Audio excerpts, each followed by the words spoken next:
कायदे से। फराग साहब के बारे में मैं 2-4 बातें बताना चाहता हूँ। मैं नहीं जानता कौन मुझसे मिल चुका है, ये तो बिल्कुल नहीं मिला है।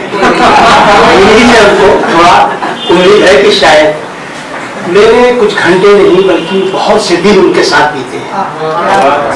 और फराग साहब में बड़ी खास बात थी कि उसके अंदर कुछ था ही नहीं, जो कुछ था बाहर, क्योंकि अंदर कुछ वो रखते ही नहीं थे।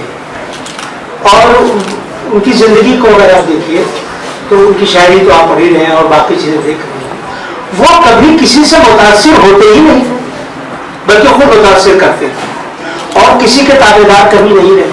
गांधी जी के सेक्रेटरी थे सेवाग्राम में, और जो उनके मतलब कह लीजिए हिंदुस्तानी हिसाब से कि बड़े करीबी रिश्तेदार भी हो सकते थे जयप्रकाश जी, उनसे भी नजरियाती टकराव हुआ और उन्होंने उसको छोड़ दिया। और फिर जयप्रकाश नारायण जब लोक नायक हो गए तब भी उनकी वो आलोचना करते थे।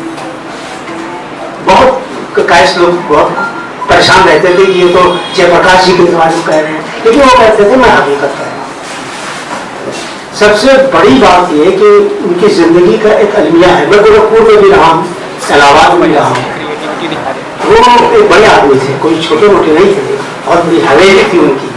लेकिन साथ थे, जब वो गोरखपुर आते थे तो उनकी ज़ियाफत किया करते थे। उनकी ज़ियाफत बताइए आपको, 3 बोतल रोज, और वो पैसे वाले थे, उनको खिलाते पिलाते रहते थे।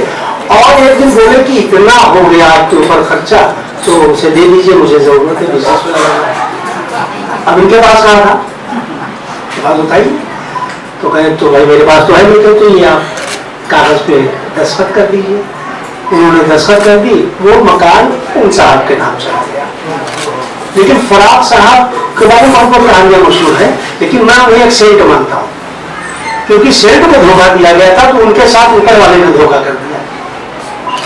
उनके 2 बेटे जिनको मैंने जब देखा था 1978 में, तो एक 40 साल के थे, एक 41 साल के थे, और दोनों तख्ती लेकर, तख्ती ना प्राइमरी स्कूल में होती, तख्ती बस्ता लेकर बगल में ही प्रेमचंद प्राइमरी स्कूल है जहाँ पर फराग साहब भी पढ़े थे, प्रेमचंद भी पढ़े थे, वहां पर वो काखा दागा पढ़ रहे थे, कागज लगा के मोटा मोटा लेकर पहन के जाते थे।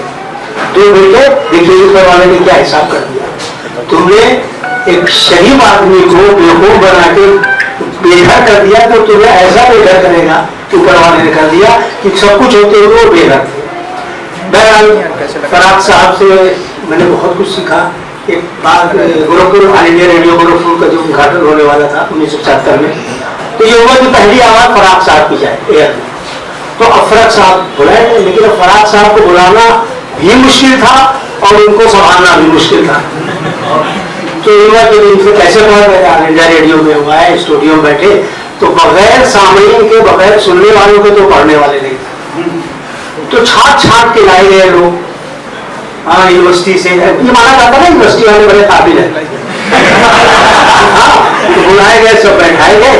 तो परमानंद श्रीवास्तव जी हैं, बहुत काबिल आदमी थे, बड़ा नाम है गोरखपुर यूनिवर्सिटी का, और हिंदी साहित्य में बहुत बड़े आलोचक गुजरे हैं। तो वो उनके भतीजे कहीं लगते थे, वो भी बैठे थे। इन्होंने मिश्रा पढ़ा और प्रेमचंद जी ने कह दिया वाह,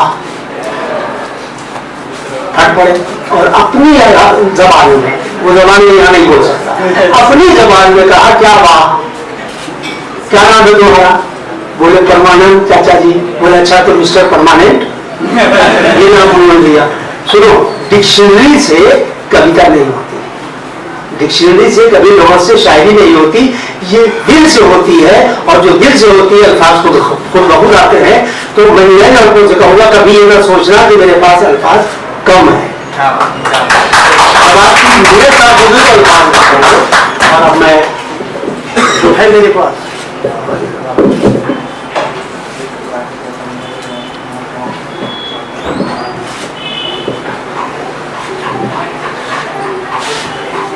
फराग साहब से तो मुतालिक ये आज की बस है। तो एक, हालांकि मैंने मुखातिब पे इसको डाला भी है, लेकिन मैं एक रुबाई पढ़ूंगा, मैंने 3 डाला है, एक पढ़ूंगा। नहामी भरते थे ना करते वो बहाना थे, नहामी भरते थे ना करते वो बहाना थे, सुहल में अपने समेटे हुए जमाना थे। सुखन में अपने समेटे हुए जमाना थे, हर एक शेर में एक फलसफा सजा देते, हर एक शेर में एक फलसफा सजा देते, फिर आप एक हकीकत थे, एक फसाना था।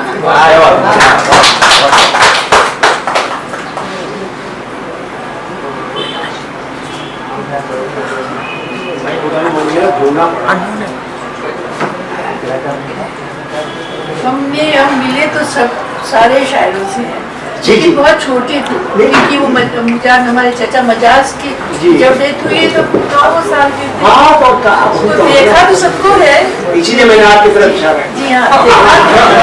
और जब उनकी डेथ हुई है, बहुत बड़ा उर्दू का यूनिवर्सिटी में वो था, सेमिनार था, तो सारे मुल्क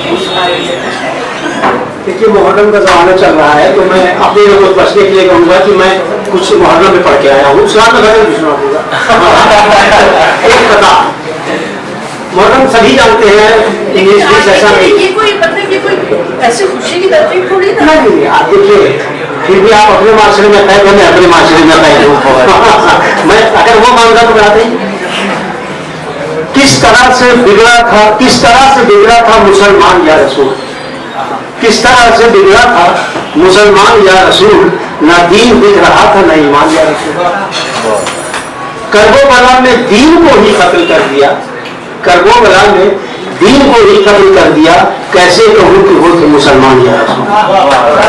और अब मैं एक गजल करके और फिर जाऊँ, क्योंकि भाई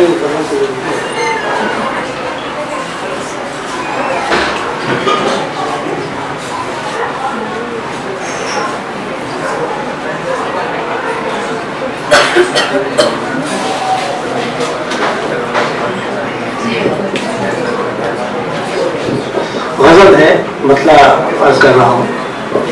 दिल में अरमान जो पलते हैं दिखाए तो सही, दिल में अरमान जो पलते हैं दिखाए तो सही, लफ्ज में ढल के कभी होठों पे आए तो सही, लफ्ज में ढल के कभी होठों पे आए तो सही।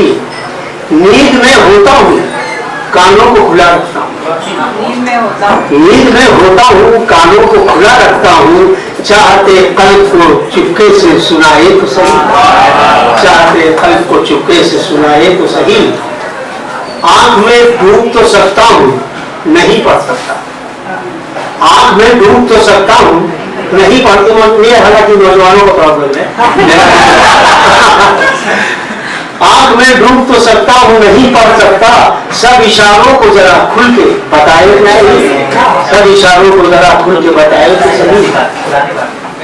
उसकी हर एक अदा आके सिखाती है वफा, उसकी हर एक अदा आके सिखाती है वफा, वो वफाओं का सबक पूरा पढ़ाए तो सही, वो वफाओं का सबक पूरा पढ़ाए तो सही।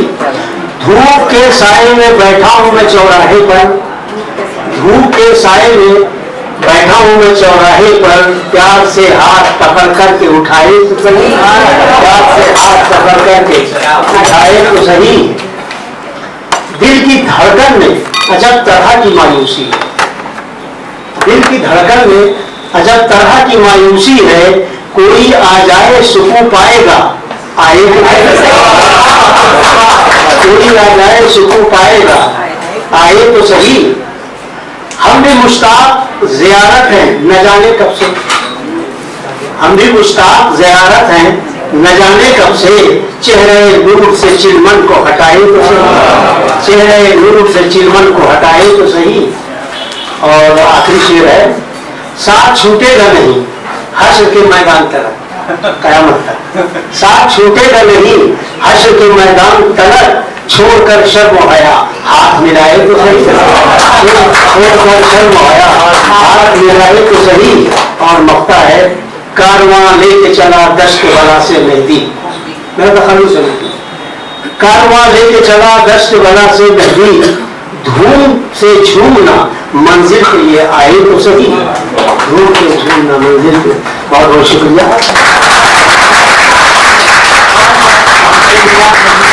इतनी अच्छी बातें भी बताई हमें।